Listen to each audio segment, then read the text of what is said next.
Imini yesabatha ayibenhle kwabangcwele. Sizobula ngehlabelelo 55 inkosi kusokuphama kwebala.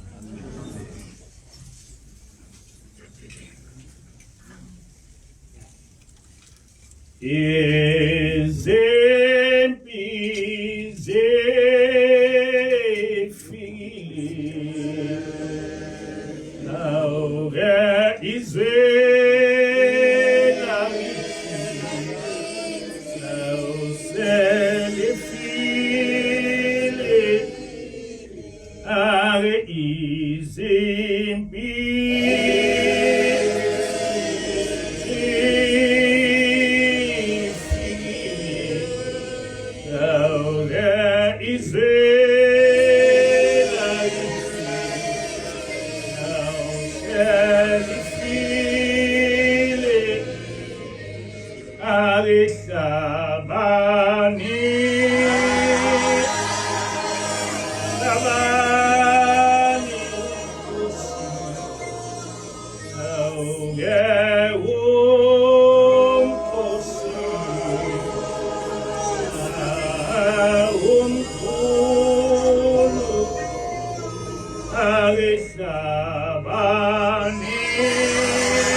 izwe lakithi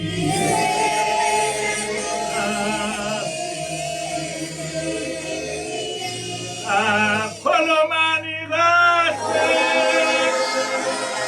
wemakhola izwe lakithi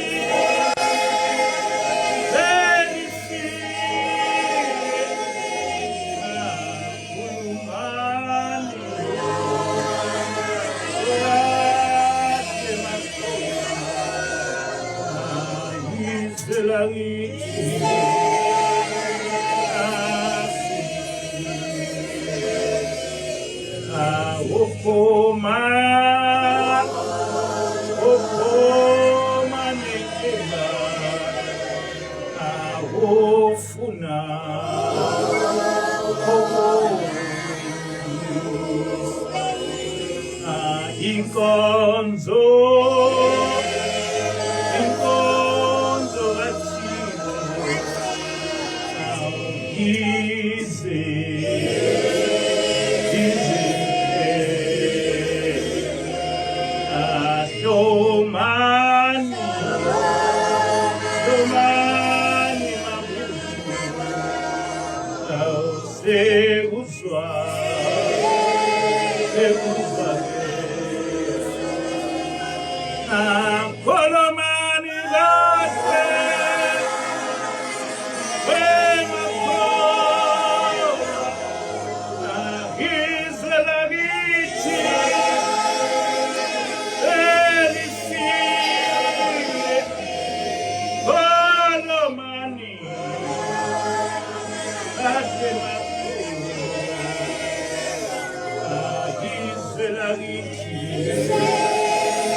kaThixo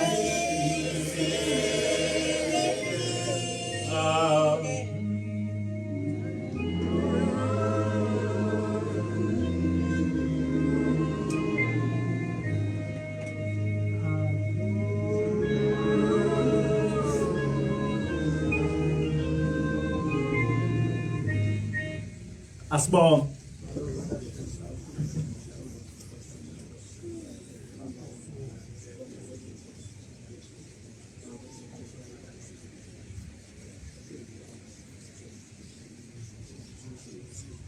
Amen.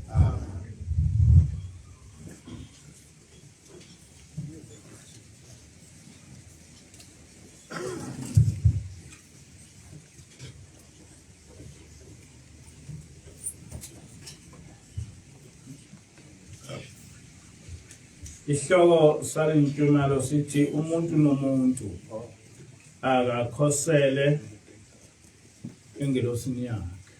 Today's topic says each person should seek refuge under their angel. IBhayibheli lethu elikhulu nje ihlabelelo zamaNazaretha. Our greatest Bible is the hymnal of the Nazarites. Ngoba lezi zihlabelelo zazivela ezulwini. Because these hymns came from heaven. Kubalekile ke ukuthi ihlabelelo nehlabelelo sisifunde. It is important for us to read each and every hymn. Ngoba ihlabelelo isona esiphethe inkolo yethu. Because our hymn is the book that carries our faith system. Ihlabelelo ziyayala, ihlabelelo ziyaprofita. Our hymns instruct us or they advise us, and they also contain prophecies. Lesi hlabelelo ekade ngisihlabelelo ihlabelelo esisiprofeto. The hymn that we just recited is a prophecy. Uthi ushembe izimpi zifikile.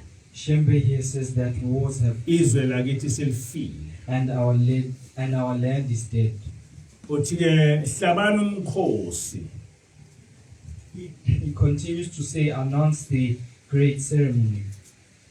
Bese ichorus ithi khulumani kahle wemakhola izwe lakithi selifile. And the chorus of this hymn says, speak well, believers, our land is dead. Kukhona into okufanele umuntu eyibuza ukuthi ngenkathi ethi ushembe izimpi zifikile. Wayesho izimpi lezi zasemhlabeni. Noma wayekhuluma ngokuthi mhlawumbe siyohlaselwa ama-Muslims noma siyohlaselwa ama-Kristu. Iziphi lezi zinto wayekhuluma ngazo? There is a question that each individual should ask themselves, whether the prophet here was speaking about wars that are earthly, or he was saying that we would be attacked by the Muslims. One should ask themselves, what kind of wars was the prophet speaking about? Noma mhlawumbe siyohlaselwa ngama-Kristu. Whether it would be the Christians who would actually attack us. Nokuthi uma labo abawuhlasela bayosihlasela kanjani babe beqondeni. And what would be the intention of those who would come to attack us? Kodwa kuverse 2 uthi ushembe umkhosi wencithakalo sewuphumile. And in the second stanza it says, the ceremony of destruction has come out. Njengoba umkhosi wencithakalo uphumile njena uzosichitha kule nkosi yezulu.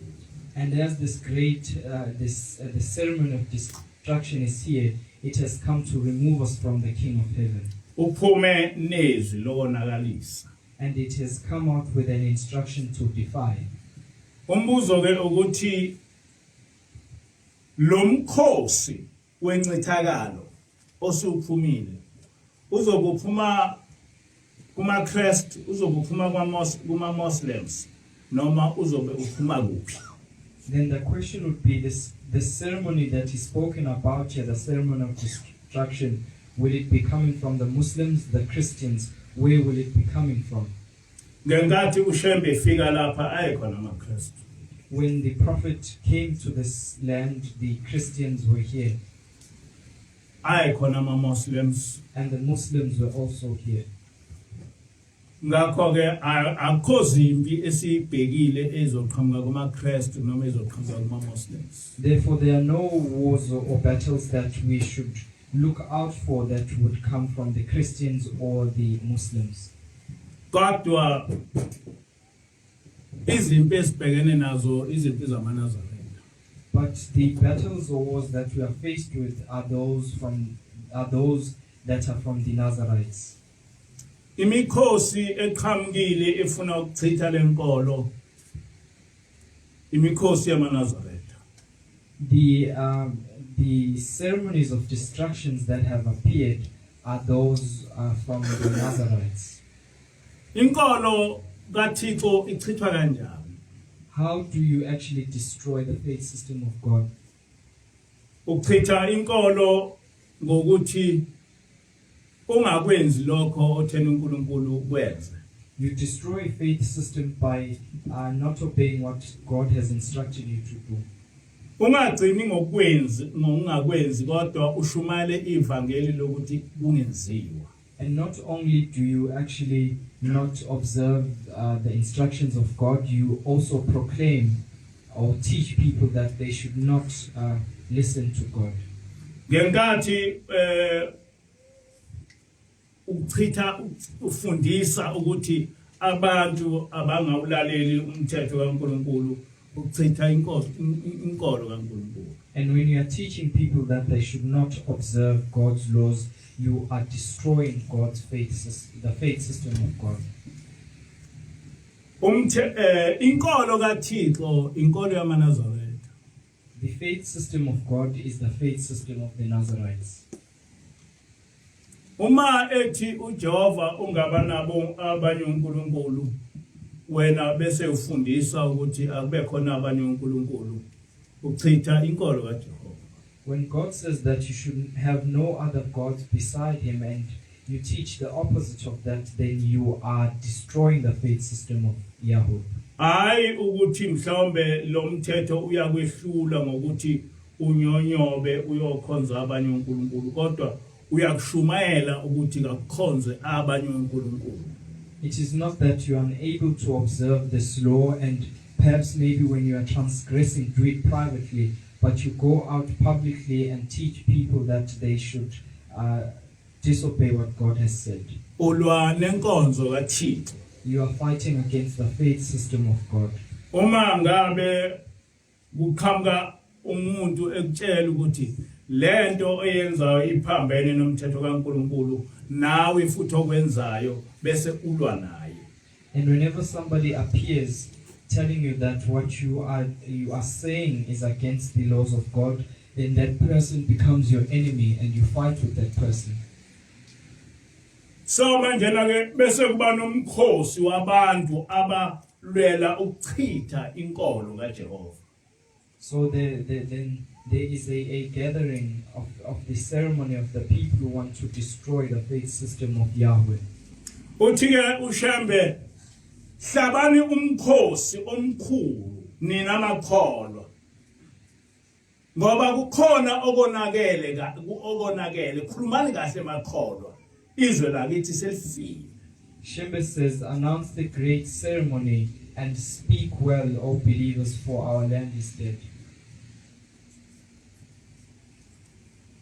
Ebandleni lamaNazaretha kuyibandla likaJehova. Kukhona abantu abaphume ukuchitha inkolo kaJehova. In the congregation of the Nazarites, which is the holy congregation of Yahweh, there are people who have come out who seek to destroy the faith system of Yahweh. Lokho bakwenza very strongly and baningi.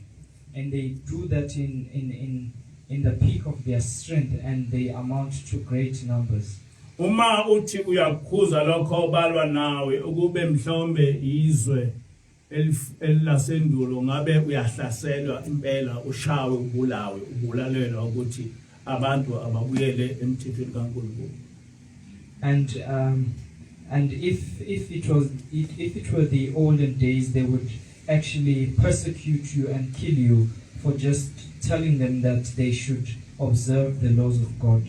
Okuseqinisweni bayakuzama lokho ukuthi uma ukhuluma indaba kaNkulunkulu ubatshela ukuthi lento eniyenzayo ayihambelani noNkulunkulu bezama ukubulala noma bengaphumeleli kodwa bakuzama. in reality, they do have those attempts that whenever you teach them that God has instructed us to observe His laws, then they seek to persecute you. It is only a mere fact that they do not succeed in their attempts. Kodwa bayakwazi ukuthuka bekubize ngayo yonke inhlamba. But they are able to insult you and swear at you using all types of vulgar language, Bethi uyabaxeka. saying that you are judgmental against them. Kodwa ungaze wazi ukuthi ukuxeka kwenze njani uma umuntu uthi akangasho ukuthi umuntu uNkulunkulu, ngoba inkolo yethu ithi asinaye omunye uNkulunkulu ngaphandle kwaJehova. But you never understand what is their definition of judgment if yours is to say that they should not say that there is any other God besides Yahweh in the faith system of God. Akucini lapho lenkolo lena kaJehova iyakwenqaba ukuthi sikhonza amadlozi noma sibhule, iyakwenqaba nje lo straight. And it does not end there. The faith system of God forbids us from worshiping ancestors and for us to consult diviners. Kodwa kuphume imikhosi yencithakalo lapha abantu abafundiswa khona ngenkani ukuthi abakhonza amadlozi. But there is now the great ceremony of destruction has come, where people are forcefully taught that they should worship ancestors. Uma uthi abantu uyabathuka belwe nawe. And if you uthi abantu uyabatshela balwe nawe. And if you try to teach them, they fight against you. Bekuthuka. And they swear at you. Kuyinkolo kaJehova eyaziwa yiwo wonke umNazaretha ukuthi kulenkolo asihlangani nezangoma. It is the principle of God that is known by everyone within this faith system, that we do not affiliate ourselves in any way with diviners. Ubaba mkhulu wakhuluma kakhulu ngendaba yezangoma ukuthi njengamaNazaretha asihlanganisi lutho nezangoma. And the prophet spoke greatly against it, saying that we as Nazarites should not associate ourselves in any way with diviners. Kodwa emabandleni amaningi amaNazaretha emathempelini ngisho emhlanganweni izangoma zigcwele emhlanganweni, zigcwele emathempelini. Abafundisi angije bonke abagcoba abaningi bayizangoma kuleli bandla likaJehova. But in many factions of the Nazarite faith, you find that in many temples there are diviners, and some or most of the clergy consists of people who have now become diviners. Uma uthi uyakhuza bethi hayi uyaxeka bhekana nebandla lakho. And if you try to speak against that, they say that you are being judgmental. You should only focus on the church that you are leading. Lokho nje kukodwa kuchaza ukuthi abalazi ibandla likaJehova ukuthi limi kanjani. That alone explains to us that they do not know, they do not understand the faith system of Yahweh.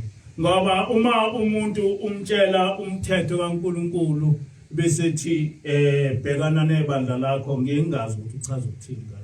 For I am lost. I do not understand when you tell a person that they should observe the laws of God, and then they say that you should only concentrate on the church that you lead.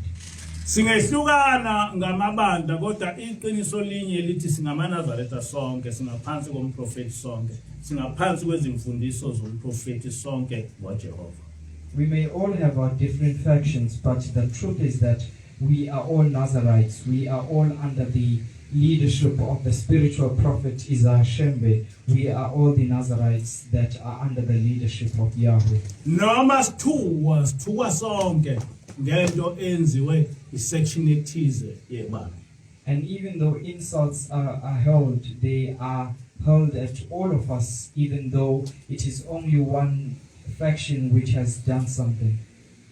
Sekukaningi ngishumayela bese ngibona abantu bebhalile bethi yonke lento ekhuluma ayisho lutho ngoba nikhonza umuntu. Many a times I have witnessed that when I preach, people will write that all that you are speaking is vanity, because at the end you worship a human. Kodwa kuyimfundiso yaleli banda ukuthi singamkhonzi umuntu esimkhonzayo uJehova kuphela. But it is a central doctrine of this congregation that we should not worship a human. The only spirit that we worship is the spirit of Yahweh. Kodwa ebandleni lamaNazaretha liyaziwa ibandla elikhonza umuntu. But amongst the factions of the Nazarites, the faction that worship a human is known. Kodwa uma sithukwa sonke. But whenever we are insulted, all of us are insulted as one. Ukaningi ngithi ngiyashumayela bese kuqhamuka abantu mhlawumbe abangamaKristu bethi nina nikhonza amadlozi nihlabela amadlozi. There have been many times where when I'm preaching, people come out, especially the Christians, saying that we worship ancestors. Kodwa kuleli bandla nje engiphambi kwalo asiwakhonza amadlozi. But within the congregation that I stand before, we do not worship ancestors. Asiwahlabeli amadlozi. And we do not sacrifice for ancestors. And ayaziwa amabandla amaNazaretha ahlabela amadlozi nakhonza amadlozi. And the factions within the Nazarite faith system that partake in sacrifices of that nature are known. Kodwa uma sithukwa sonke. But whenever we are insulted, all of us are insulted. Ngoba sonke singamaNazaretha. Because we are all Nazarites. Othi-ke uShembe kunencithakalo kunomkhosi wencithakalo ophumile ukuzoqeda ngalenkolo ize iphele. The prophet says here that there is a destruction, a great ceremony of destruction that seeks to destroy this faith system until it is no more. So into lapha ezoqedwa inkolo yobuNazaretha. So the chief purpose is to destroy the faith system of the Nazarites. Ngoba kukhona umehluko phakathi kwamaNazaretha nenkolo yobuNazaretha. Because there is a difference between Nazarites, the people, and the faith system of the Nazarites. Ukuba umNazaretha kusho ukuphila impilo yobuNazaretha. Being a Nazarite means that you live a life that complements the laws of Nazarites. Hayi ukuthi igama nje lo muntu ofaka ingubo emhlophe olandela uShembe bese kuthiwa uMnazaretha. Cha, impilo oyiphilayo esho ukuthi uMnazaretha. It is not just a name that is given to a person who wears a white garment, but it is a certain type of lifestyle that you live, which will tell the people that you are a Nazarite. Leli gama ukuthi uMnazaretha lidala ngeShebheru lisho ukuthi one whose whole life is dedicated to God. The name Nazarite is an ancient name, and kusho ukuthi umuntu impilo yakhe yonke uyinikele kuNkulunkulu. Manje na-ke lokhu kunikela impilo uNkulunkulu kunemthetho ekuphoqa ukuthi uhambe ngendlela ethize noma uphile ngempilo ethize uma uMnazaretha. And this dedication to God has certain laws that one should abide by whenever they take on the vow of being a Nazarite. Ngakho-ke uma ngabe lobu buNazaretha kuvela ezulwini, mina njengomNazaretha ngithunywa ukuthi ngiqondise. Awukwazi ukuthi uma ngikhuluma indaba yokuqondisa ubuNazaretha kusuthi ngiyaqeka, ngoba ngiqondisa into eyonakele okufanele ukuthi ngiyilungise iqonde bayazi abantu ukuthi ihamba kanjani. So therefore, if this faith system of the Nazarites is heavenly, and I have been sent to bring people from their ways which are incorrect, then you cannot speak against me if you clearly understand the faith system of Yahweh. Ngithena ekuqaleni lezi hlabelelo zisiprophet. Initially, I said that these hymns are a prophecy. Unumber 4 uthi sengiyibonile ingilosi yasezulwini sewuzwakele ukulwa ezulwini. The fourth part of this hymnal says, I have seen the angel from heaven. The fighting in heaven has been heard. Le nkulumo yakhulunywa umprofeti. This was spoken by the prophet. Okusho ukuthi lokhu ubonakala kobuNazaretha njengoba umprofeti kwenye indawo ekusho. Sekuye kwathinta izulu. And this means that this incorrect or these transgressions that are happening amongst the Nazarites have even been heard in heaven. And ezulwini kwasekwehliswa ingilosi ukuthi izoyilungisa lento. And in heaven there was an angel that was sent so that it corrects these things. And ingilosi ifikile uzolungisa lento. And indeed the angel has come to correct all these transgressions. Noma ubani ozalwe kuleli bandla lamaNazaretha uyayibuza ukuthi ukuba ingilosi ayifikanga yakha leli bandla ngabe ubuNazaretha bukhona yini? Anyone who was born within this faith system internally ask themselves if the angel had not come, would the faith system of the Nazarites still exist? Angisho ukuthi ngabe amaNazaretha khona ngithi ngabe ubuNazaretha bukhona yini? And I'm not saying that with the Nazarites exist. I am saying with the faith system of the faith system of the Nazarites exist. Ngoba kusho ukuthi kuba ingilosi ayifikanga akho umuntu obezo qondisa abantu ukuthi kuleli bandla lika Jehova awukwazi ukukhonza umuntu, awukwazi ukuthi umuntu uNkulunkulu, awukwazi ukuthi umuntu uJehova. Ukusho lokho openly. Because if the angel had not come, it would mean that you could not correct people and teach them that you cannot worship a human, that you cannot have any other God besides Yahweh. Sonke ngabe siphila lempilo yamaNazaretha lana azigidi sikhonza umuntu ukuba ayifikanga ingilosi. We would all be living the lifestyle that the other Nazarites who are gathered in their millions are living out. Ukuba ayifikanga ingilosi ngabe sonke aswahlabeleni amadlozi. Had the angel not come, wouldn't we all be sacrificing for ancestors? Zingaki imbuzi neinkomo esayihlaba sithi sihamba ngakho ingakafiki ingilosi. How many goats and cows did we slaughter sacrificing before the angel had come? Kodwa ingilosi yafika kunqamula lokho. But the angel came and she stopped all of that. Ukuba ingilosi ayifikanga ngabe sonke asizoni zangoma. Had the angel not come, wouldn't we all now be diviners? Ngoba sekunamabandla manje lapha ngisho emathempeleni bonke abantu abathwasayo ababayizangoma. Kodwa leli bandla linaso isangoma ngoba phakathi walo kunengilosi.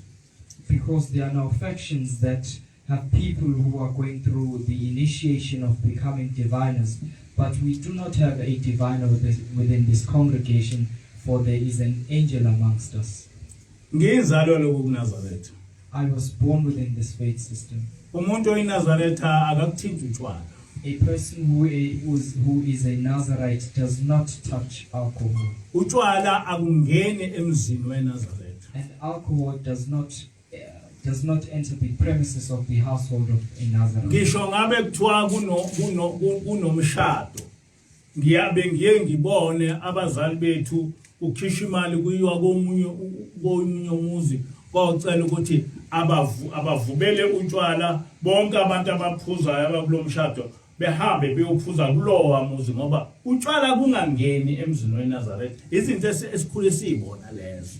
And even if there was a wedding, whilst I was growing up, our parents would take money and give it to a household that is not a household of the Nazarites, and that household would then brew beer, and then people would go there and indulge themselves within the premises of that household.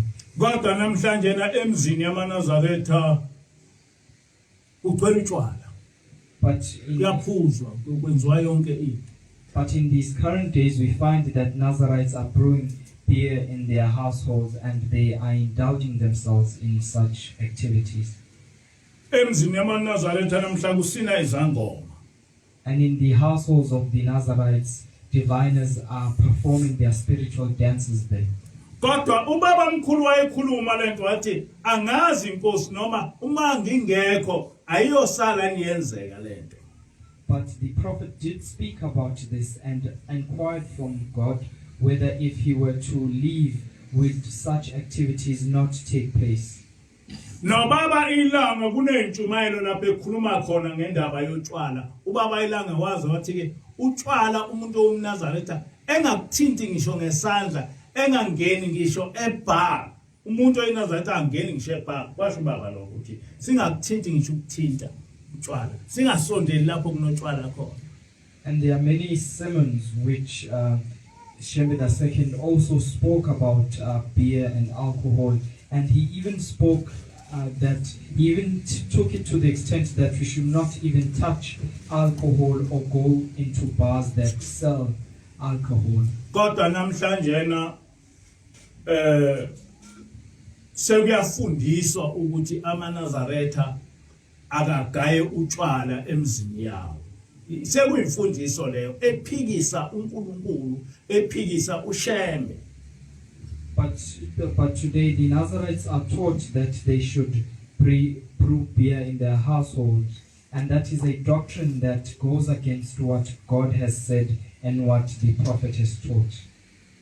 Ayikho inhlanhla ezula ukuba uNkulunkulu esithumele ingilosi ukuba izoba phakathi kwethu.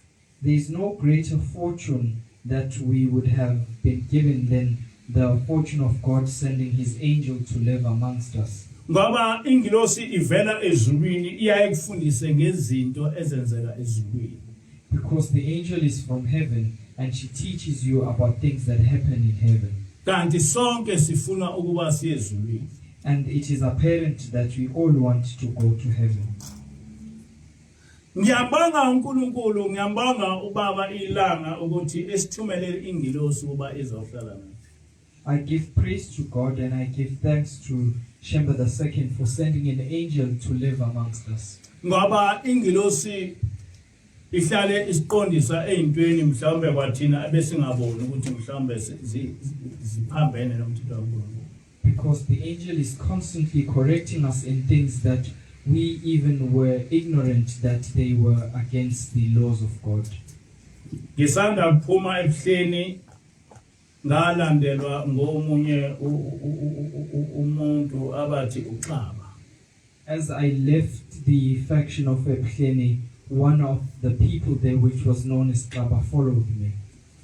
uXaba wayese engishayela ucingo ethi kufanele ukuthi sihlangane siyenze sibe inkolelo. And he called me saying that we should meet and have one congregation. Ngokwami ukucabanga ngakuvuma lokho kodwa yafika ingilosi yamshaya phansi ngonyawo yathi leyo nto ayiziyenze. And in accordance to my own thinking, I agreed to that, but the angel totally refused, and she kicked that idea with both her feet. Angizukusho ukuthi yathini kodwa nje yashaya phansi ngonyawo yathi into enjalo angeke izenze. I will not pronounce the things that she said, but she said that such a thing would not happen. Lapha kune foundation okuthiwa iMatsepe Foundation eqhamuka kulesi sigwili uMatsepe esisonta kuleli sonto iZCC. There is a foundation the Mutsepe Foundation, which is owned or led by Patrice Mutsepe, who is from the ZCC congregation. Le foundation inikeza abaholi abaningi bamabandla banikeza imali engango 500,000 rand ngonyaka. And this foundation funds many church leaders with an amount of around 500,000 rand per annum. nabaholi bamaNazaretha nabo bayothola lo 500,000 rand. And there are leaders within the congregation of the Nazarites that also get this amount. Nami kukhona abangibiza banjela ukuthi ngifune lo 500,000 rand ngoba uzosiza esontweni. And there are some who actually called me as well and said that I should also ask for this 500,000 rand as it would assist us within this church. Kwathi sengigcwalisa ama-forms yafika ingilosi yayikhahlela yonke leyo. And as I had filled in the forms, the application forms, then the angel came and she was against that. Yathi ingilosi leli ibandla likaNkulunkulu. And she said that this is the congregation of God. Leli ibandla lasezulwini. This is a heavenly congregation. Leli ibandla alikwazi ukuhambe lethekela imali kwamanye amabandla. This congregation cannot receive donations from other churches. Yathi alungile lana amanye abaholi bakwaShembe beyenze lonto kodwa thina ngeke sesiyenze lokho. And she said that it is okay for the other leaders of the Shembe factions to do that, but we cannot do that. So amabandla amaningi na amaNazaretha bayayithola le mali benziswe lezi zinto zale foundation ezinye iphambene naleli bandla. Kodwa ngoba bancengele imali bayakwenza konke lokho. Many other factions of the Nazarites receive these funds, and then they have to live up to the requirements that are stipulated by this organization, and some of those stipulated requirements are against the laws of this or the regulations of this faith system. But because they want to enrich themselves, they do not care. Othi ithi ingilosi engathini baba mkhulu uma ngempela nihamba niyocela imali emabandleni asemhlabeni. And the angel said, what would the prophet say if he were to see you going around asking for donations from churches that are worldly? Engathini na ubaba ilanga uma leli bandla selihamba liyocela imali koMatsepe Foundation uzothini baba ilanga? And what would Shembe II say if this congregation is seen asking for donations from the Motsepo Foundation? Much as singanamali sihluphekela kodwa senqatshelwa ngokwasezulwini ukuthi sikwenze lokho and bagcina lokho esimtshele ezulwini. Much as we did not have funds and we were faced with difficult times, but we did not do that, and we eventually obeyed what we were instructed to not do. Ngikho ngithi ngiyambonga uNkulunkulu ukuthi engithumele ingilosi ngoba mhlawumbe kuba ingilosi engekho ngangizoyivuma leyo. And that is why I say that I give praise to God for sending to us an angel, for if an angel was not here, I would have agreed to that. Leli bandla ngelasezulwini. This congregation is heavenly. Lenza izinto zasezulwini. And it only does things that are heavenly. Ingilosi isifundise izinto eziningi kakhulu engifisa ukuthi ngizisho namhlanje. The angel has taught us many things that I wish to pronounce to you today. Siyasinikele la. We usually give offerings here. Kodwa thina nomkhokheli sibuye sinikele elatini. Umnikelo nje wesonto. But the chief counselor and I usually give our offerings before the altar. Ithi ingilosi lo mnikelo eniunikelayo awunikwazi ukuthi ninikele umnikelo bese futhi lo mnikelo usiza nina okwenyama. The angel said that you cannot give an offering and then use that offering to fulfill your needs. Yathi kuleli bandla awusezubabikho umnikelo wokuhlaba inkomo noma wokuhlaba imbuzi. And she said that within this congregation there is no longer going to be any type of offering that is sacrificial, whether of goats or cows. yathi kwakwenziwe endulo ngoba abantu bakwaIsrael babefuye kakhulu kodwa lapha asizokwenza lokho manje. And she said that it was done in the ancient times because the children of Israel were rich in cattle. uNkulunkulu wayedunyiswa ngokuthi kwezi okunye ehlatshelwe inkomo ehlatshelwe imbuzi kodwa manje asizokwenza sekushintshile ingilosi yafika kushintsha. And amongst the other things that the children of Israel did to worship God was to sacrifice these goats and cows. But that has changed. The angel has changed that. Yathi akibo bonke abantu abangakwazi kuba neinkomo nokuba neimbuzi ngoba lezo zinto ziyabiza kakhulu lesikhathi. And she said that it would not be everyone who would afford to have goats and cows, for such things are expensive nowadays. Yathi manje na wonke umnikelo uzoba imali ngoba imali iya ngamandla abantu. And she said that now all types of offerings will be in the form of money. For money, each person can give an offering of money in accordance to their affordability. Uma uthi abantu abanikele ngo-20 bonke abantu ngisho abangasebenzi bawakwazi ukuba benikele ngo-20. If you say that people must give an offering of 20 rands, all people will be able to, even those that are unemployed. Uma uthi umuntu akahlawule mhlawumbe ngo-200 noma ngo-300 bazokwazi ukwenza lokho.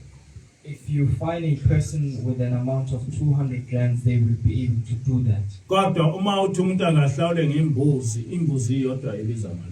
But if you find a person with a goat, how much does one goat cost? Ethi-ke ingilosi njengamanje iminikelo izoba imali ngoba imali iyona nto ekwazi ukuba inikeze iskeli somuntu ngomuntu. So the angel said, nowadays the offerings will be money, in the form of money, because money is able to be scaled in accordance to the affordability of each individual. Ithi okunye kwaIsrael makwakuhlatshelwa uNkulunkulu inkomo ezayihlatshelwa uNkulunkulu zayishiswa zazingabuye zidliwe abantu. And the angel said, additionally, when the children of Israel sacrificed, they would not go on to consume the meat of those animals. They would just offer it as burnt offering. Wathi kodwa lapha sifike kuhlatshwe kodwa sibuye futhi sidle inyama yento esinikele ngayo. But she says that we give a sacrifice and then we consume the meat of that sacrifice.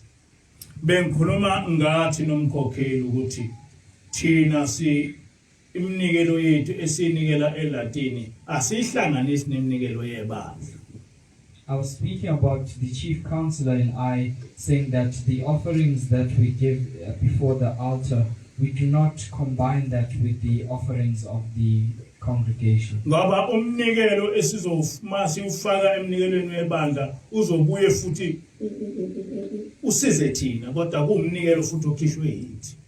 Because if we have the offerings that we give with the offerings of the congregation, then that will also be used to fulfill our needs. So umnikelo esiwenzayo eLatini umnikelo osuke uya ushembe. So the offerings that we give before the altar are the offerings that go to Shembe. Kodwa umbuzo uthi umnikelo uya kanjani kushembe ubabilanga ngoba ubabilanga kasekho emhlabeni. Then the question would be, how does an offering go to Shembe the second, for he's no longer amongst us? Ithi-ke ingilosi niyobheka abantwana bakhe obabe ngathi mabefika kuye behluphekile ebanikeze imali lo mnikelo bese niunikeza bona lo okhishwe yini. And she said that amongst his children you will look for children that he would have assisted had he been alive. Then you would give those funds to them. And those are the offerings that would have been offered by the both of you. And lokho sikufundiswa ingilosi. And we were taught that by the angel. Ngiyakhumbula nje ukuthi ngesonto ledlule umkhokheli ubekhipha 3,700 unikeze ingane kababa wakhipha omnye 3,700 ewunikeza ingane yaba ophuma emnikelweni onikelwe yithina hayi unikelwe ibandla.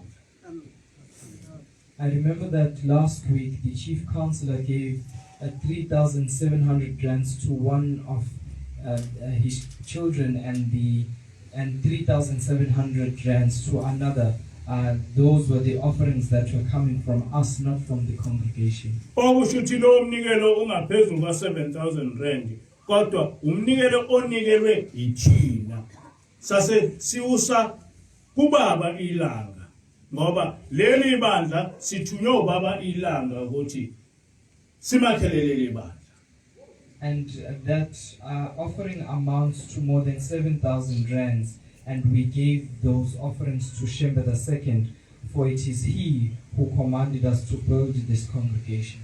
Lokhu kulaqala leli bandla liyakwenza lokho hayi ukuthi into elibeliyenza mhlambe last week lokusaqala senza leyo nto ngoba safundiswa ingilosi ukuthi senze kanjalo.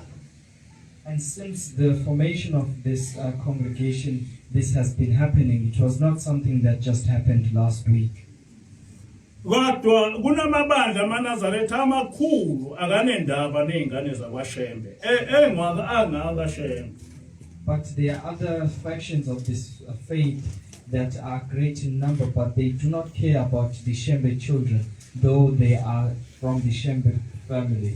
Kodwa leli bandla liba nabantwana bakwaShembe elibondlayo. Even labaholi ababe esasibaza ukuthi bayizitha kithi kodwa egcineni ingilosi ithi laba abantwana mabe befika kubabe ilanga ubezwa bapha ukudla nani ke bapheni ukudla. Even amongst the children whom we considered as our enemies, we still give those money. We still give the money. For the angel said that Shembe II would have given these children money. So if they are hungry, you must provide for them. Ngithena leli bandla ngelasezulwini aliyenzi into efana nanoma iliphi ibandla likhona emhlabeni. I said that this congregation is heavenly, and we do not do things that are done by congregations that are worldly. Ingilosi ifike yasifundisa into eyisimangaliso. The angel has come and taught us something amazing. Eyokuqala nje isifundise ukunikela ukuthi ukunikela kunamphumela muni ezulwini. Firstly, she taught us about offering and what outcomes the offerings have. Akakho umuntu ongazi ukuthi kuthema kufika i-coronavirus yathi ingilosi asinikele mo 100 rand i-coronavirus ngeke ize isithinte. There is nobody who does not know amongst you that when there was the break out of this pandemic, the angel said that we should give an offering of 100 rands, and nobody has succumbed to the coronavirus amongst us. Njengoba ingilosi yathi asinikele asazi nokuthi idumephi ngoba njengoba kukhulunywa nge-coronavirus ngoba akakho umuntu kuleli bandla owakwabulawa yi-coronavirus, not even one. And as the angels had instructed us to give those offerings, we do not even know what is going on, for there is not even one person who has succumbed to this virus. Yathi asicalele ngisho ihlobo zethu eziseduze kwethu ukuthi zingabulawa i-coronavirus. Nehlobo zethu eziseduze kwethu akazi ngoba akho umuntu okefike lapha ethi sengifelwe ingane yami ibulala i-coronavirus, sengifelwe ubani ibulala i-coronavirus. In fact nje ukukhala sikhalela ukuthi sibulalwe i-coronavirus into esingayazi. And she further said that we should also give an offering and ask that our relatives that are close to us be protected from this virus. And as a result, we have not had people coming to us complaining that they have lost their relatives who succumbed to this virus. In actual reality, we have not wept because of losing somebody as a result of this virus. Ikhona ke ngabe kufanele siyahlabelela sithi libabazeni leli gama elikhulu kangaka ngoba uNkulunkulu usenzele into eyisimangaliso. And that is why we should be singing out, saying that give praise to this name, for God has done something amazing for us. Kwa-Israyeli uNkulunkulu wanquma ukuthi bonke abantwana bamazibuko bakwa-Israyeli bazokufa. Kodwa wayesethi abaseGibhithe, wayesethi kodwa laba bakwa-Israyeli umuntu nomuntu akabulale izinyane ethathe igazi elifake esicabheni. Ingilosi yothi mayidlula ibone ngegazi bese ingababulala abantwana bakwa-Israyeli. And that is why all the heirs of the Egyptians were killed, but the Israelites were protected.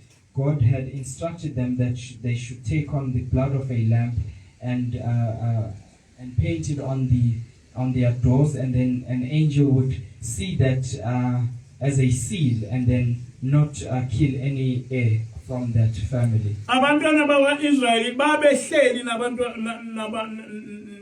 nemndeni yaseGibhithe yafa yonke behleli ndawonye, kodwa abantwana bakwa-Israyeli akhona yedwa wafayo. The children of Israel were living amongst the Egyptians, but there is not even one heir from the family of the Israelites that was killed. Nalapha kithi le coronavirus ibulale bonke abantu, ngisho abamaNazaretha nabayiKristu, ayikhethanga nkolo, bonke umhlaba wonke. Namandiya kwafa bonke abantu bebulawa yi-coronavirus, kodwa thina asikaze sife ngoba sinoNkulunkulu ophilayo. Likewise, this pandemic has killed many people. The Indians and other faith systems have people who succumbed to this virus, but that did not happen to us because we serve a living God. Kungani ngafanele ukuthi simbonge uNkulunkulu ngalokho? And why should we not give praise to God because of that? Ziningi izinto ingilosi esifundise zona ezenza ukuthi siphephe ezintweni eziningi. Kodwa ngifisa nje ukuthi namhlanje ngibeke izinto ezimbalwa engicela ukuthi nihlale nikhumbule.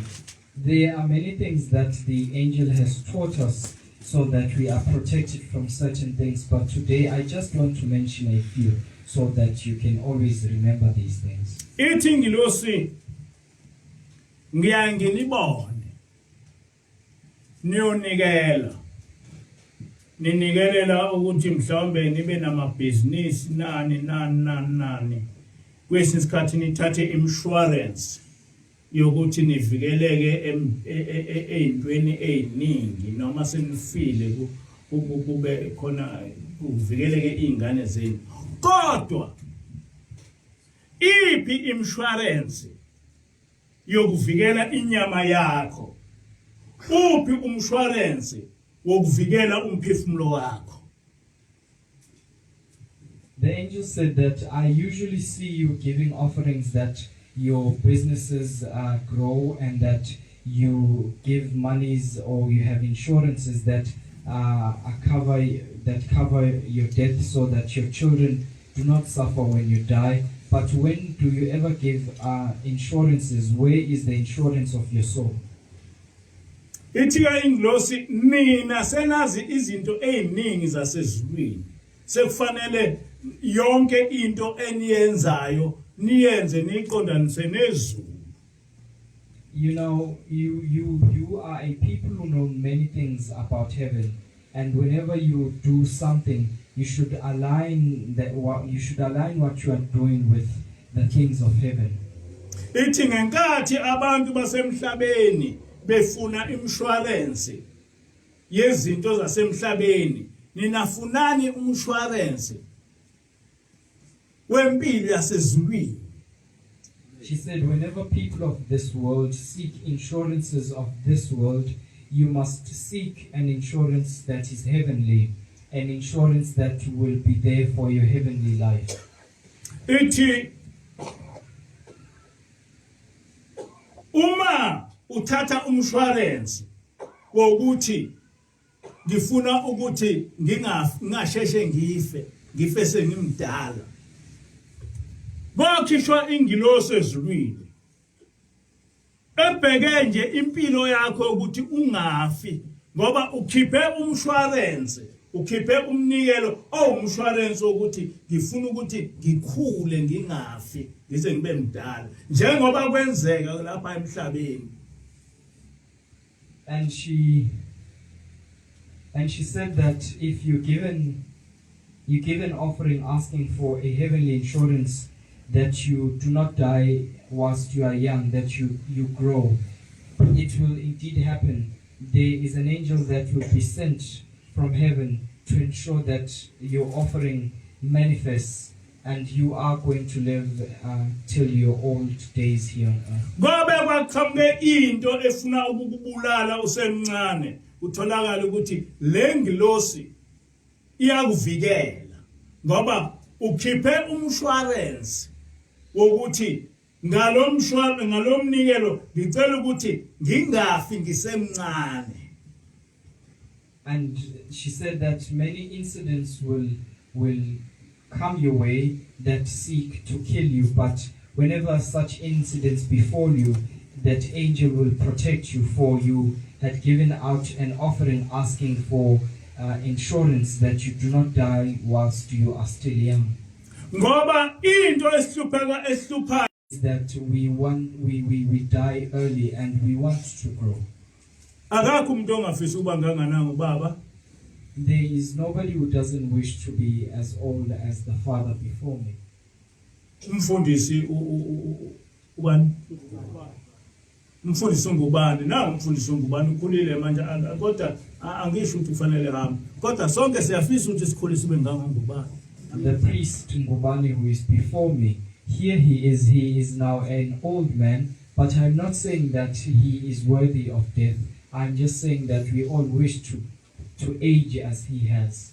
Kodwa ingilosi ifike yasifundisa ukuthi ungaba nawo umshwarensi wokuthi ukhule kube nengilosi ekhishwayo ngenxa yalomshwarensi wakho owushilo ukuthi ngifuna ukuthi ngalomshwarensi wami wasezulwini ngibe nengilosi ebheka impilo yami ukuthi ngikhule.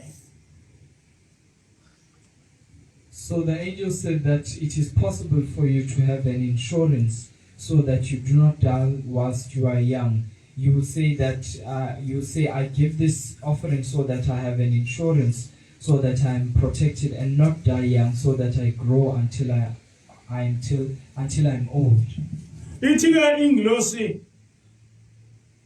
uyakwazi ukukhipha umshwarensi wokuthi uma inyama yami yehlukana nomphefumulo, umphefumulo wami ungayi ethuneni, ungayi emfuleni yasehuze kuyo yonke lento indawo ezibalwa babamkhulu, kodwa uvela uqonde ezulwini, uphume nje umphefumulo wakho uqonde ezulwini.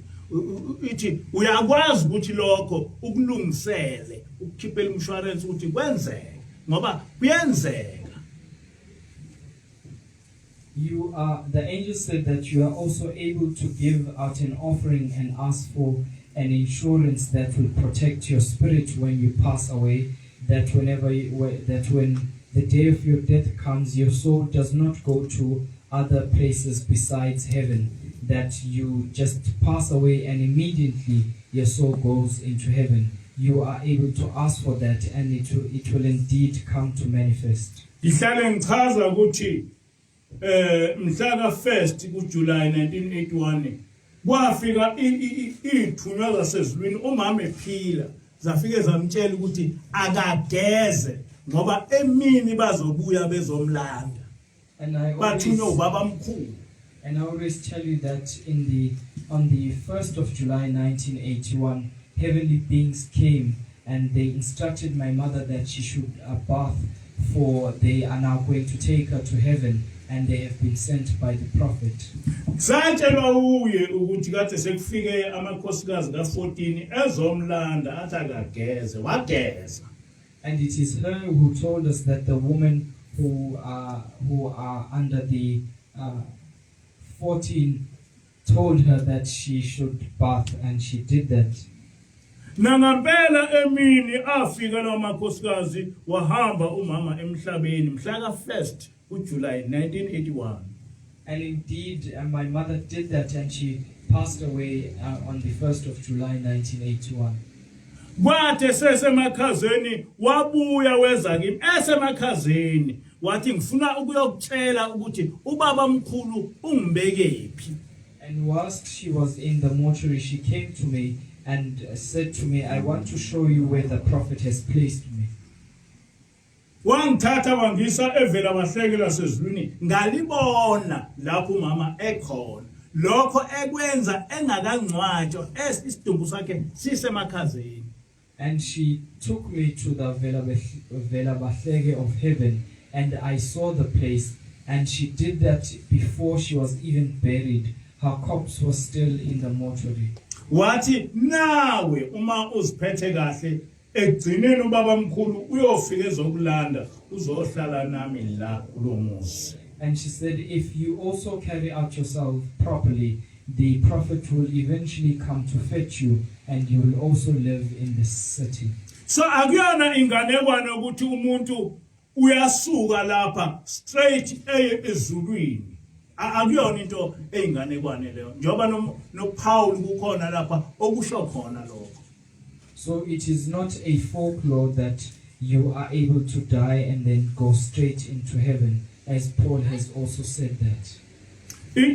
Ithika Engelosini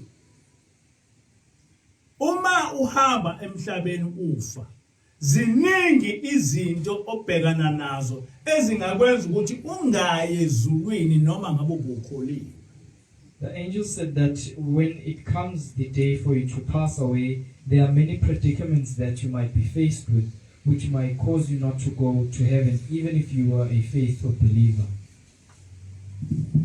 Ukholwe uthi usufile kuvele kuqhamuke abantu beshaya ingoma zezulu lomndeni bekuthathe bekusemndeni ngenkathi labo bantu beshaya lawo mahubo uqhamuka abantu bomndeni wakho bekuthathe ungayi ezulwini uye ezulwini lomndeni. It could happen that you live faithfully as a believer, and on the day of your funeral, people come and recite songs that are from the other spiritual heavens. Then you die and then not go into the heaven of God, but go to the other spirits. Kungenzeka ukuthi uthi usugula ugule kakhulu ufakwe imithi uye enyangeni ungcole mase usuphuma umphefumulo wakho ungaye ezulwini uye kuleli izulu uye kule ndawo lena efanele lokhu ungcola kwakho ubukholiwe kodwa empilweni yakho yonke. It might happen that you may fall sick and then people use muti on you and then they defile you, and by being defiled in that manner, when you die you would not go into God's heaven, but you will go to a heaven that befits you to go, that befits you, a heaven that is also defiled, just like you. Kungenzeka ukuthi ufe ukholiwe uqhamuka abantu bekuthwebule umoya wakho ungayezulwini uyohlala emzini womuntu.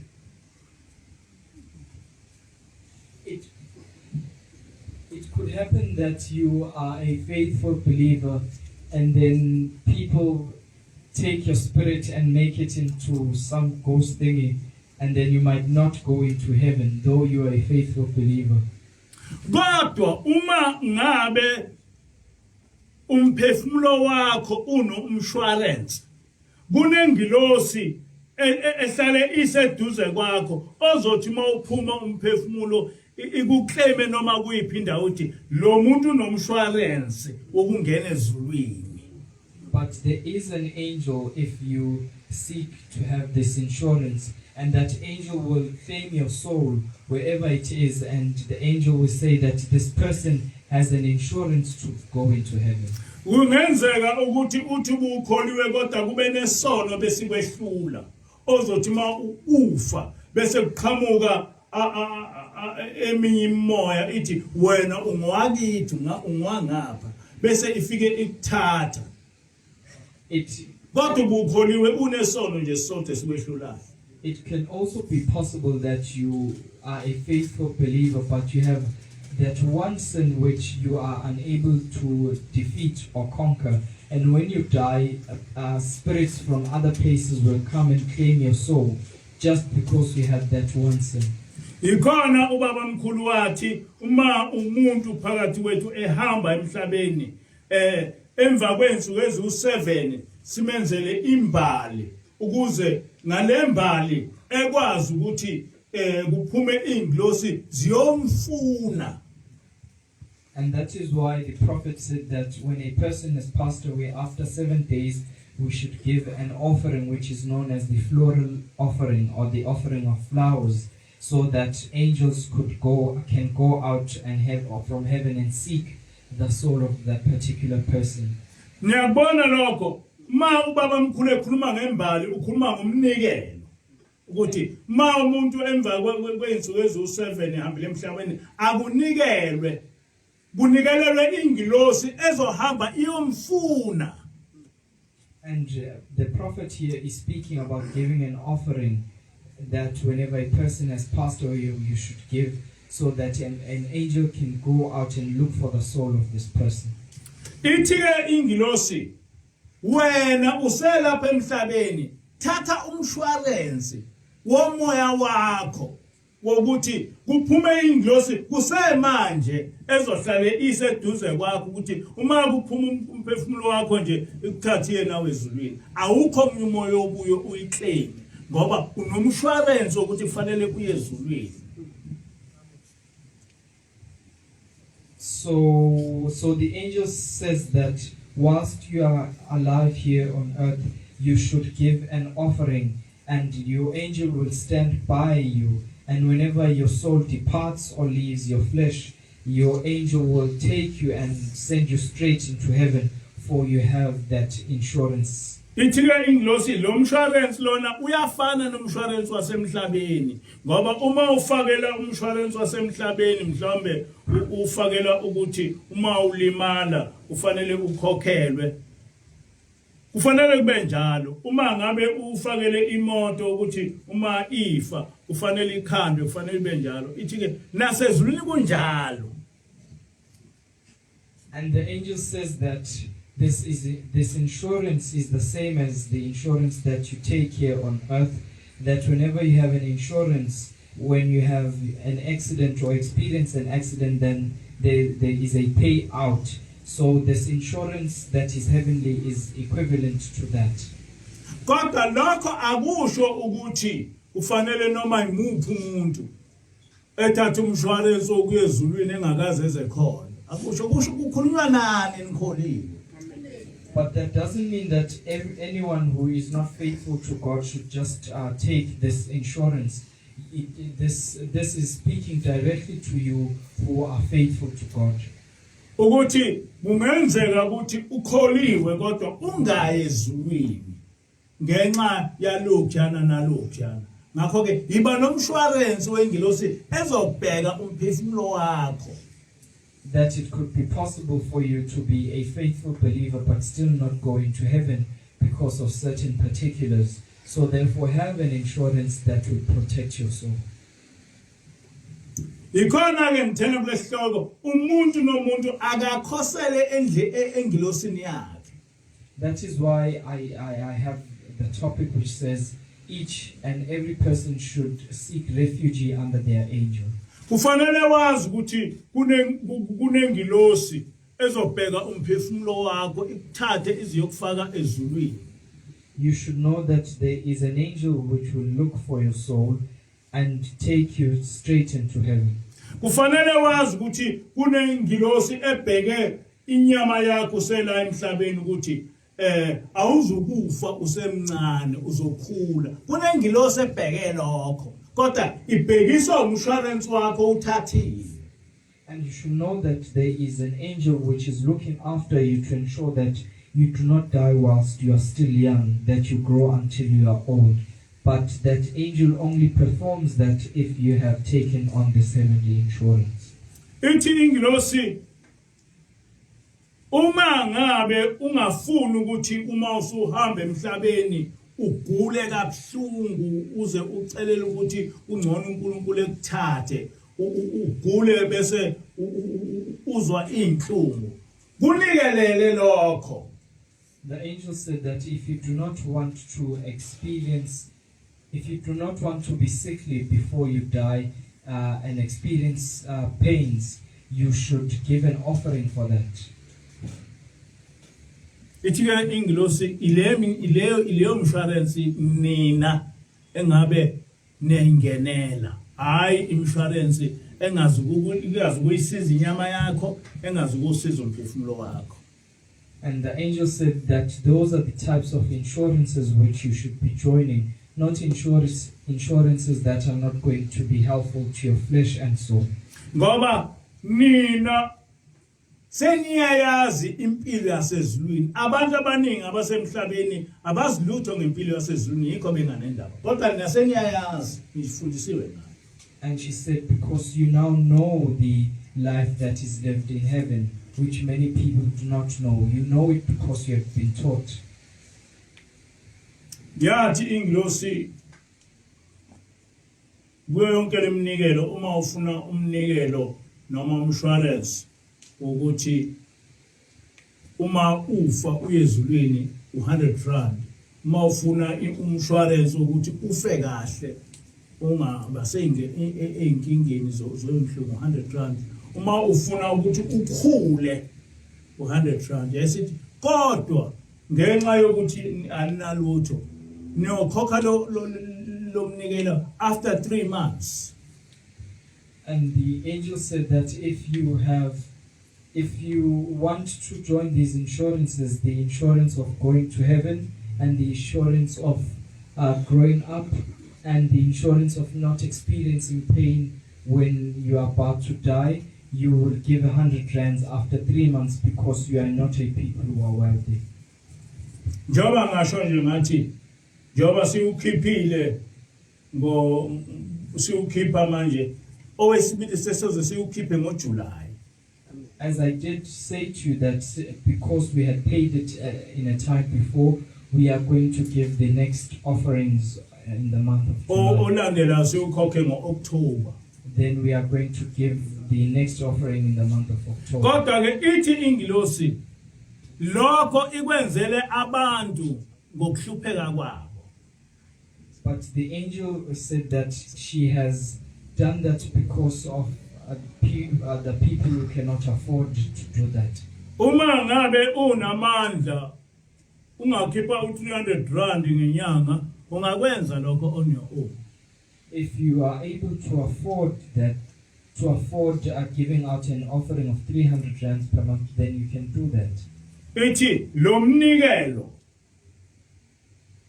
obala izinto ezintathu awuzukunikelwa kimi awuzukunikelwa umkhokheli kodwa kuzoba nembenge ezihlalele nje umuntu nomuntu oyoya ngayedwa efike ekhulume noNkulunkulu eubeke ehambe. And the angel said that these offerings, you will not present them before me or the chief counselor, but they will be a vessel that will be put before us, and then you will just speak to God, give that offering and leave. Ngoba njengoba silapha njena abantu abawukhokhi umnikelo bonke ngesikhathi esisodwa. Omunye umuntu ngamedlula umnikelo ebenawo ngalesikhathi ewufaka. Kodwa lokho maqondana nalemnikelo emithathu akezi kimi akawufaki kulembenge. Lembenge iba yodwa. So because people will not be able to afford these offerings on this during the same times, they will not come before me. They will be a different vessel that is going to be used for that. Kusukela ngesonto ezayo sizobeka lo mnikelo umuntu nomuntu lowo awukhethe umuntu nokuthi ukhethe nini imbenge yohlala ikhona nje ngesabatha la lo umuntu owazi ukuthi nginesikweletu saleyo nto ewufake lo mnikelo akabhekwe umuntu nama angazi ukuthi unikelewe bani nikela kanjani ngoba uyokuhleli nje. And as from next week we are going to have that vessel before us, and each and every person can come and give that offering, and nobody is going to be looking as to who is giving this offering. I won't even know. Ukhona into engiphethe kabi engicabangilo ngalendaba yelengilosi ukuthi le ngilosi yenze izinto ezinkulu kodwa ngokwami asinakile. There is something that upsets me, that this angel has done great things for us, but according to my perception, we are paying no attention to her. Iyasifundisa izinto eziningi kodwa ngokwami yona uqobo lwayo asinakile kodwa ngeke ize ingilosi ithi nginakeni nami. She teaches us many things, but she cannot, as an individual, say that you should also attribute certain things to me. Ithi ingilosi uNkulunkulu wanenzela into eyisimangalisi ukuthi enithumele umprofeti. Ngakho ke ufanele ukuba nibe nomcimbi lapha enibonga khona uJehova ukuthi wanithumela umprofeti. The angel said that God sent you the prophet Isaiah, so therefore you should have a ceremony that gives worship or praise to God for sending you the prophet. Sawenza lo mcimbi niyawukhumbula. And we held that ceremony, as you might recall. Saze senza nomgidi. And we even had the holy dance. Sibonga uba uJehova ukuthi wasithumela umprofeti. Giving thanks to Yahweh for sending to us ngoba ithi ingilosi uNkulunkulu uyabongwa. Because the angel said that people should honor God.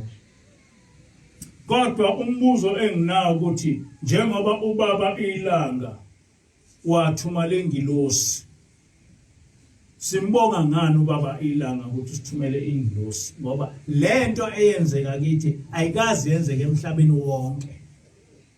And as Shemba II is sent to us an angel, what do we present before him to give him praise or to give him thanks? Because what is happening amongst us has never transpired in the whole world.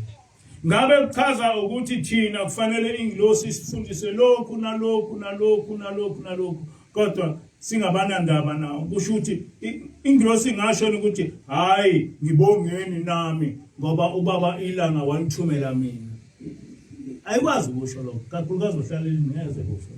So does it mean that the angel could teach us all of these things, and we also expect her to say that, oh, you should also appreciate my presence because God sent me to you, and you knowing Hlaleleni, she is not capable of doing such a thing. Ukuba niyazi ukuthi lo muntu esithunyelwe yena unhloboni ngabe lento engiyikhulumayo niyayibona ukuthi ifanele kwenzeka. If you knew what type of person has been sent to us, you would actually see what I'm saying and see that we should indeed do this. Ukuthi ngaso sonke isikhathi usifundisa kanjani izinto zasezulwini. Indlela owenza ngayo iyamangalisa. That she is forever teaching us about things that are heavenly, and the manner in which she does things is amazing. Izinto eziningi elisuke nitshelwa umkhokheli noma kwezinye engasho ukuthi kusho uhlaleleni kodwa yonke into esuke siyenza lapha suke sifundisa uhlaleleni. Many things that are told to you by the chief counselor, though she might not make mention of that all the time, she is told those things by the angel. In fact, everything that we do here is instructed to us by the angel. Ngakho ke ngokwami bengibona ukuthi kufanele sibe nomnikelo wokubonga ubaba ilanga ukuthi usithumelele ingilosi yazohlala nathi yazosifundisa ngoNkulunkulu. Therefore I see it fit that we should give an offering, giving thanks to Shemba II for sending us the angel Hlaleleni to teach us how to worship God. Lokho kusuka kimi. And that is something that is coming from me. Ngoba akakho omunye umuntu oyokwazi ukuthi eyikhulume lento ngaphandle kwami. Because there is nobody else who will be capable of speaking such a thing besides me. Uhlaleleni uthena asibonge ubaba uJehova ukuthi usiphe ubaba mkhulu sakwenza lokho sazisaba nomgidi oqondene naleyo. And Hlaleleni instructed us that we should give thanks to Yahweh for sending the prophet, and we did that. We even held the holy dance. Kodwa ngeke ethi bongani ubaba ilanga ukuthi uthumele mina. But she cannot say that you should give thanks to Shemba II for he sent me. Kodwa leyo nto kufanele siyenze ngoba ukuba nolokuza nohlaleleni kuyinto esikhiphe esihogweni. But we should do that because having hlaleleni amongst us has saved us from hellfire. Baningi abantu including myself bebezoya esihogweni ukuba uhlaleleni akafikanga lapha. There are many people including myself who would have went to hell if the angel had not come amongst us. Manje na ke bengicela ukuthi kusukela mhla ka3 kungena umhlangano siqale siukhokhe lo mnikelo ngisho kobe namabandla amaningi siukhokhe lo mnikelo awungakawukhokhi ewukhokhe kodwa ewunikele lo mnikelo noma nini mayingena umhla ka3 kodwa kusukela mhla ka3 asiunikele umnikelo wokubonga ubaba ilanga ukuthi usithumele ingilosi yazohlala nathi ngoba kwenzeke into engakazi yenzeke emhlabeni. So from the 3rd of July we should give that offering as the other people from this congregation will also be here. The other temples will be gathered with us. Even though you are unable to give it on that specific date, but you should ensure to see to it that you give this offering, because what is happening amongst us is something that does not happen on earth. Abantu emhlabeni noma ngabe ngamaKristu noma amaMuslims noma amaNazaretha abazi ukuthi yenzeka kanjani lento ukuthi ingilosi ingaveli yehle nje izohlala nabantu from 2006 kuze kube namhlanje ihleli nabantu zonke insuku ixoxa nathi leyo nto yenzeka kanjani kodwa yenzeka. People on earth do not understand, whether they are Muslims or Christians, how such a thing could happen, that an angel would come down from heaven and live amongst the people and talk with the people. But such a thing is happening here. Kodwa ubaba mkhulu wamemezela ngale ngilosi. But the prophet did announce that this angel would come. Ushilo uthi sengiyibonile ingilosi yasezulwini. He did say that I've seen the angel from heaven yehlela la emhlabeni coming down here on earth. Le ngilosi ubaba mkhulu wabeke owamemezela ngawo ukuthi izoqondisa leli ibandla lamaNazaretha isikhona phakathi kwethu. The angel that the prophet announced as to that she would come and correct the transgressions that people would have done within this faith system has come. Hayi ukuthi siyayiphupha. It is not something that is a dream. Sihamba naye. We are journeying with her. Isimangaliso sento engeke ngazi ukuthi singayichaza kanjani. It is something that is amazing, which I do not even know how to explain. Ngakho ke ngiyacela ukuthi thina esifundiswe ngendaba sezulwini sikwenqabe ukuthi sithi masifa siduke asifune ingilosi ezosisezulwini. So I ask of you that we who have now been taught about heaven, that we should not allow ourselves to get lost when we pass away. We should give this offering so that the angels from heaven can come and fetch us. Leli bandla lithunyele ukuthi lihambe umhlaba wonke and lokho asizokwenza ukuthi hambe sicela imali kubantu kodwa kufanele tukwenze. This congregation has been mandated to fill the whole earth, but we won't do that by going around asking for donations from people, but it should happen. Le mnikelo etholakalayo ayifune kuceba kwethu. These offerings that are offered here should not enrich us. Uma mina ngine moto ngine ndlu ngisho ngabe imoto second hand, I don't care as long as ngicomfortable ngizofika lapha engifika khona. Kodwa into ebalekile kimi ukuthi leli bandla kufanele ligcwale umhlaba wonke. If I have a car and a house to live in, even if the car is a second-hand car, I do not care, so long as I'm comfortable and able to travel from point A to B. But what should be our main focus is that this church should spread across the whole earth. Ngiyazi mina ukuthi uma lento ngiyenze kahle inhloboni yombuso engizothola ezulwini. I know that if I do this task properly, there is a great reward that I will get in heaven. But I've got a dream. But I have a dream. Kuleli iphupho enginalo leli bandla kufanele kube ibandla iBhayibheli lobuNazaretha elowakhiwa kikulo. lipublishwe yini. In this dream, I dreamed that we would have the Bible of the Nazarites that would be published by this congregation. Kuleli bandla ngephupho lokuthi ngisho amafilimu aleli bandla ama-movie ngobaba mkhulu nangani eqhambe kuleli bandla. That there will even be movies that are going to be produced from this congregation. I've got a dream yokuthi kuleli bandla kube nenkolo yobuNazaretha ezofundwa ema-university njengoba kufundwa inkolo yobuKristu ngoba kufundwa inkolo yama-Muslim kufundwa inkolo yobuNazaretha and yonke into kufanele yenziwe leli bandla. That even in institutions people are going to be taught about this faith system just as they are taught about the Christians and the Muslims.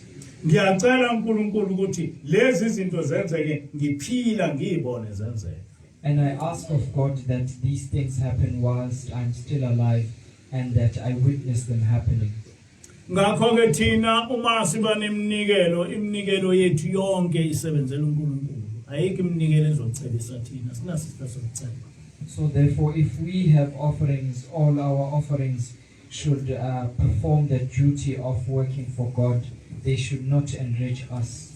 Mina mangithole umnikelo ukuthi ngikwazi ukudla okufanele, ngikwazi ukuhlala endlini efanele, ngikwazi ukuba ngithola imoto ecomfortable, ngisho abekuthiwa second hand, anginendaba ngoba ifocus yami ayikho kimi.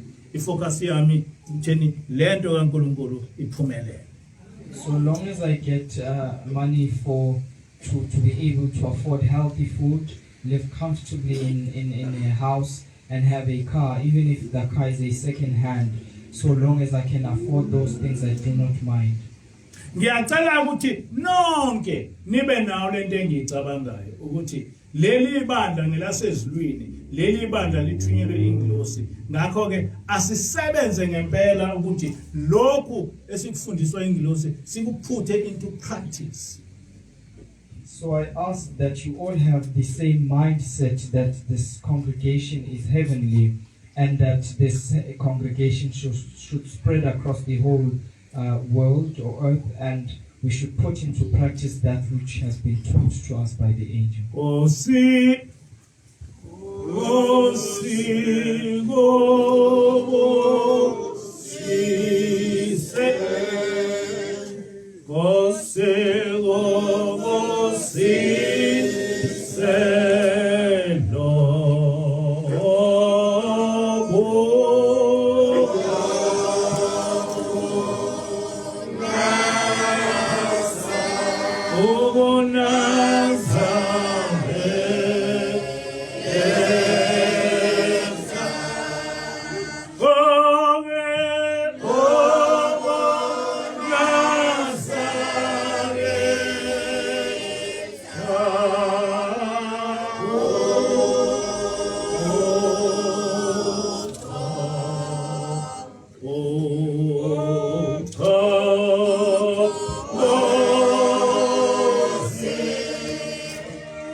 uzohambe hambe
Oh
Asibheke enkosini. uNkulunkulu wasekuphakameni. uNkulunkulu kaShembe. Siphambi kwakho Nkosi ngaleli sabatha lakho elingcwele. Cela Nkosi kuba usibusise ngezindlela eziningi. Phakathi kwethu Nkosi kunabantu abagulayo ngezifo ezahlukene. Ngicela Nkosi kuba ubaphilise. uNkulunkulu phakathi kwethu kunabantu Nkosi abanezona abangakazi ukuthi bazozinqoba kanjani. Baphe amandla ukuthi bazinqobe. Sicela Nkosi kuba ngawe sikhanye sibe abantwana basezulwini. Siyobonise umhlaba ukuthi wena uphakathi wethu. Wena usifundisile indlela yakho. Sicela Nkosi kuba ungasishiyi sikhumbule njalo. Ngelakho Nkosi igama manje uzaphathele. Amen.